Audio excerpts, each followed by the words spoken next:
Welcome to Leading Beyond Limits, the podcast where we explore the extraordinary journeys and insights of remarkable leaders who have pushed the boundaries of what's possible.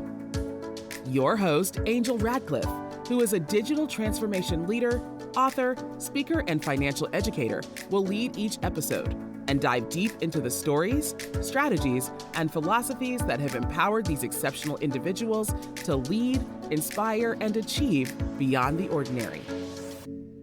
We're about to embark on a journey of discovery and inspiration, and together, we'll learn what it takes to lead beyond limits. So grab your cape, or at least your favorite coffee mug, because we're about to unravel the extraordinary tales of trailblazers who've turned impossible into I'm possible. Let's get started. Hello and welcome back to The Deep Dive. You know, the energy in the studio today, it feels a little different. It feels, I don't know, intentional, maybe a bit heavy, but in a good way. It is genuinely a pleasure to be back here with you. It is good to be back. And you're right about that weight. Yeah. We've got something pretty special on the table today. These scenarios are, well, they're not your typical business case studies, are they? Yeah. They don't come with a balance sheet attached or a nice, neat company X increased revenue by Y% conclusion. Not at all. And that's actually the perfect segue, because usually when we do these deep dives, we're looking for answers. We're hunters. Right. We want the takeaways. We want the 3 things to do tomorrow morning. We want the life hack. But today feels like we're doing the exact opposite. We are not here for tips, tricks, or hacks. No. Today isn't about efficiency. It's about pausing. It's about looking at those gray areas of leadership, the ones that usually get glossed over in the textbooks because, frankly, they're uncomfortable. Uncomfortable is putting it mildly. To kick this off, I want to just throw the central provocation right out there. It comes from the scenario, specifically the Leading Beyond Limits piece. Okay. It's just one sentence, but it stopped me cold. I had to read it twice. Here it is. If your day feels easy, you're probably not leading. Oof. It lands like a punch, doesn't it? It does. And I have to be honest with you, and I think I speak for a lot of people listening right now on a very human level. I want the easy day. Of course. We all do. Yeah. I crave the easy day. I want the inbox to be empty, the fires to be out. I want everyone happy and nodding. That feels like success. But this statement, it's telling me my desire for comfort is actually a failure condition. Failure condition might be a bit harsh, but it's certainly a red flag. A warning light on the dashboard. And that is exactly our mission for this deep dive. Oh. We're exploring this leadership micro scenario called Leading Beyond Limits. Right. It's part of a whole series designed to be a forge, specifically refining the decision-maker's edge. The whole idea is 52 weeks of these kinds of high-stakes decisions. A forge. That is a very specific visual. Heat, pressure, hammering something into shape.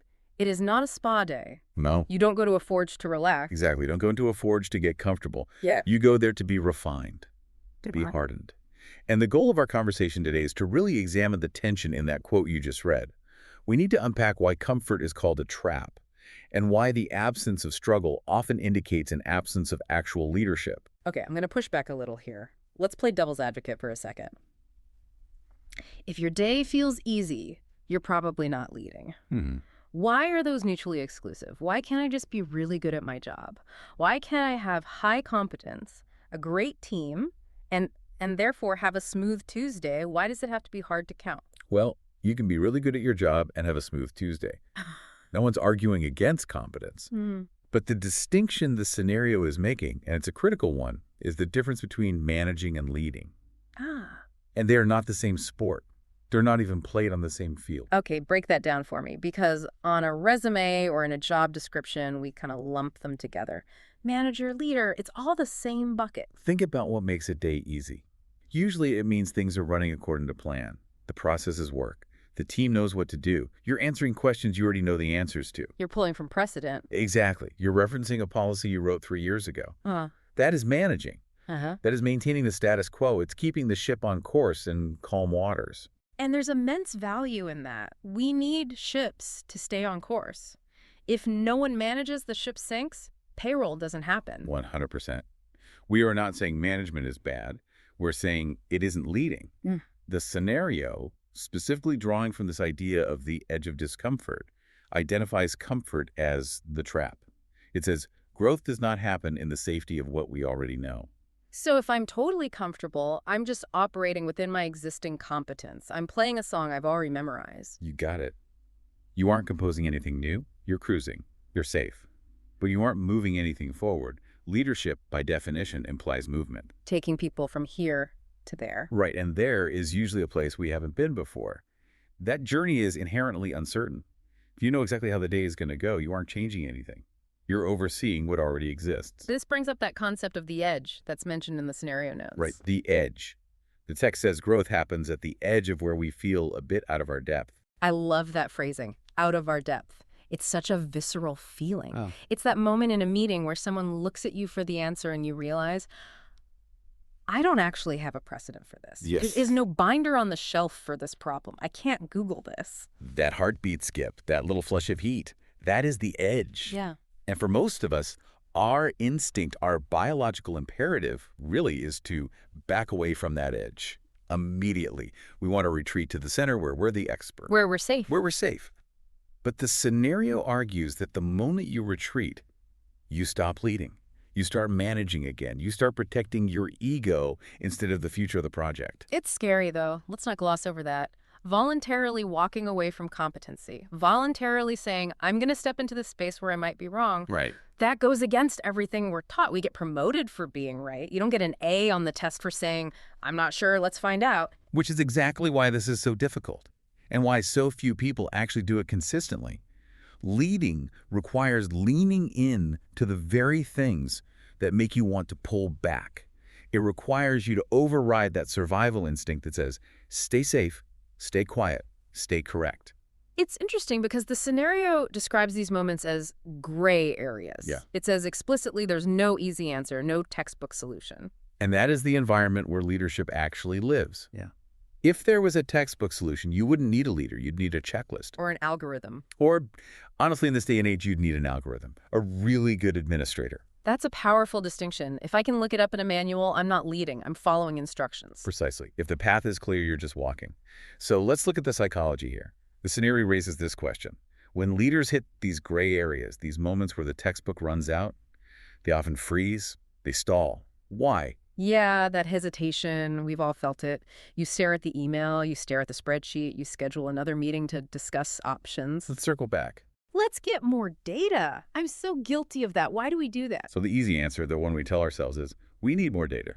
We're being prudent, analytical, data-driven. Sounds responsible. It sounds responsible, but the scenario challenges that hard. Mm-hmm. It suggests the hesitation isn't usually about a lack of data. Yeah. You usually have 80% of the data. Okay. And in the last 20%, it's not coming. So if it's not data, what is it? It's emotional pressure.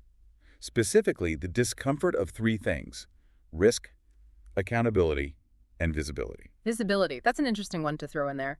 I usually think of leaders wanting visibility. Leaders want visibility for their successes. They don't want visibility for their gambles. In a gray area where there is no right answer, if you make a call, you are making the call. You can't point to the policy and say, I just did what the book said. Mm-hmm. You are exposed. You're naked in the town square. And if it goes wrong, there's no one else to blame. It is on you. It is entirely on you. That is the burden of the unseen. In these scenarios, you cannot prove you are right before you act. And for high performers, people who've built careers on being the smartest person in the room, that is terrifying. Is it an identity crisis? It's a massive identity crisis. What if I'm not the smart one? What if I'm the one who messed up? It's like being asked to walk a tightrope without a net and everyone is watching. And not just watching, waiting. The hesitation is a protective mechanism. We wait for more info, not because the info will actually change the decision, often it just adds more noise, but because we're trying to protect ourselves from being wrong. We're trying to buy certainty. But you can't buy certainty in these situations. The market doesn't sell it. No, you can't. And that's the trap. You wait, and while you're waiting for safety, the opportunity passes, or the crisis deepens. Or, maybe worse, your team learns that hesitation is the standard. Oof, that's a heavy one. They learn that we don't move until it's safe. This connects right back to that idea of the leadership forge in this scenario. The goal is to bridge the gap between knowing and doing. That gap is massive. It's the Grand Canyon of leadership. It really is. I mean, think about how many books are on the shelves about leadership. We know the theory. We know we're supposed to be decisive. But doing it? On a Tuesday afternoon at 3 p.m. when the stakes are high, that's a totally different ballgame. It's the difference between reading a book about boxing and stepping into the ring. You can know all the moves, the mechanics of a punch, But then you get hit. and then you get hit. And the pressure's on, and theory goes out the window. You revert to your training, or you revert to your fear. So why does that gap exist? Is it just fear? Fear is part of it, but it's also a fundamental misunderstanding of what certainty looks like. The scenario emphasizes, and this is a key theme, that responsibility shows up when certainty is incomplete. Responsibility shows up when certainty is incomplete. That's a quote to put on the wall. It defines the paycheck. If the answer were obvious, the responsibility would be low. Anyone could do it. A kiosk could do it.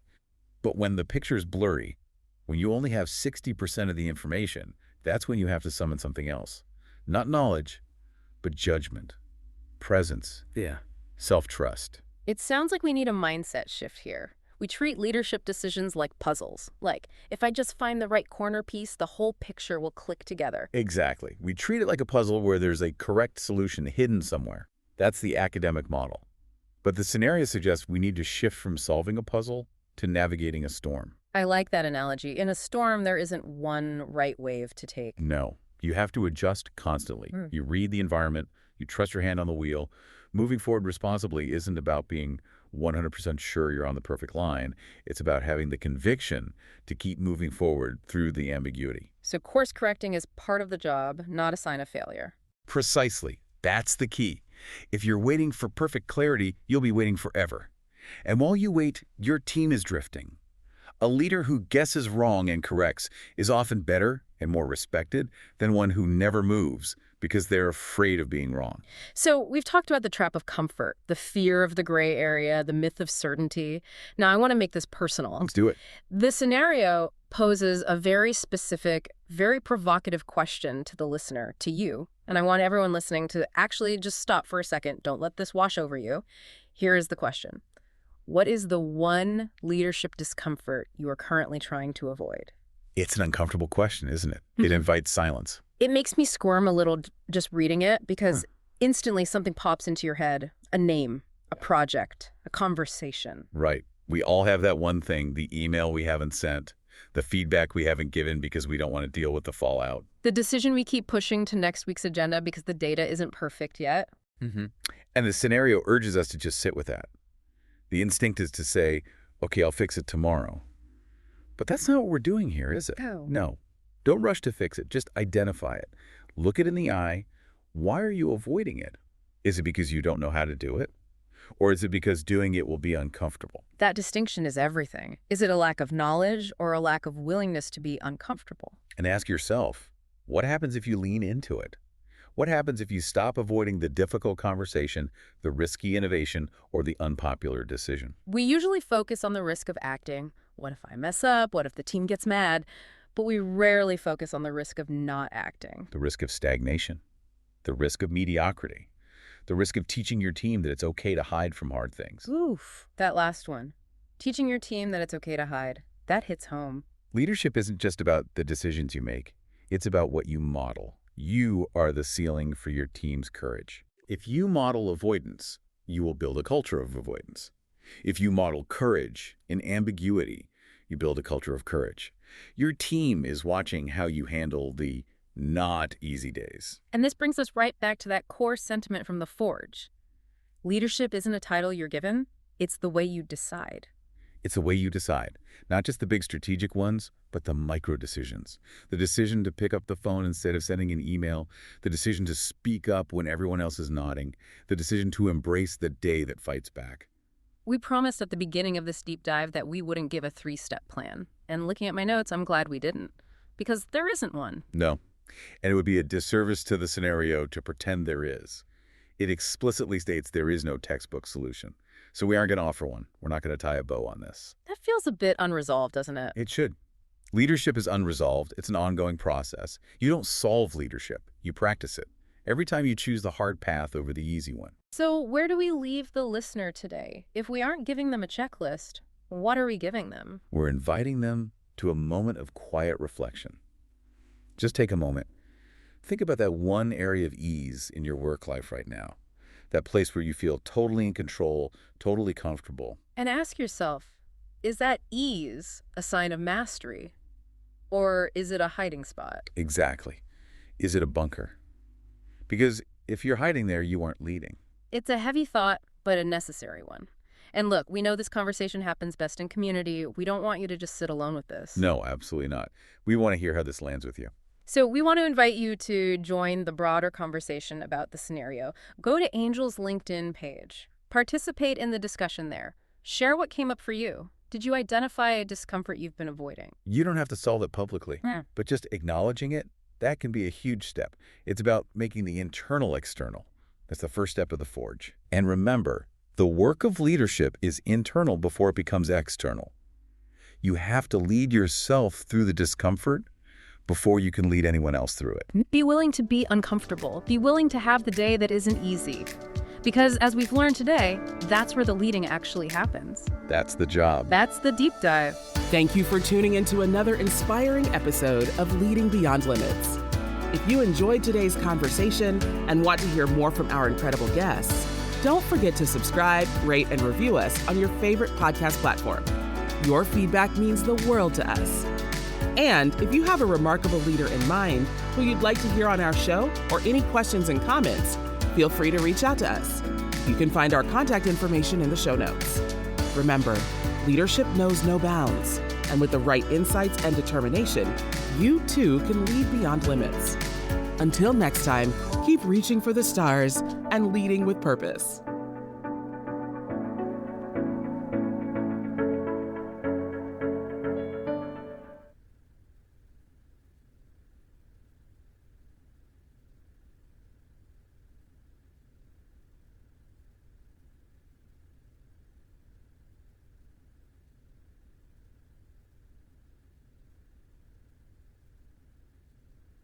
Big news! Wayfair's President's Day clearance is on now, and you can score tons of huge deals. Like Wayfair's best deals since Black Friday. Right now through February 16th, you can score up to 70% off everything home at Wayfair. Like up to 50% off mattresses with fast and easy shipping straight to your door. Plus amazing flash deals on President's Day. Shop Wayfair's President's Day clearance now through February 16th. Wayfair, every style, every home.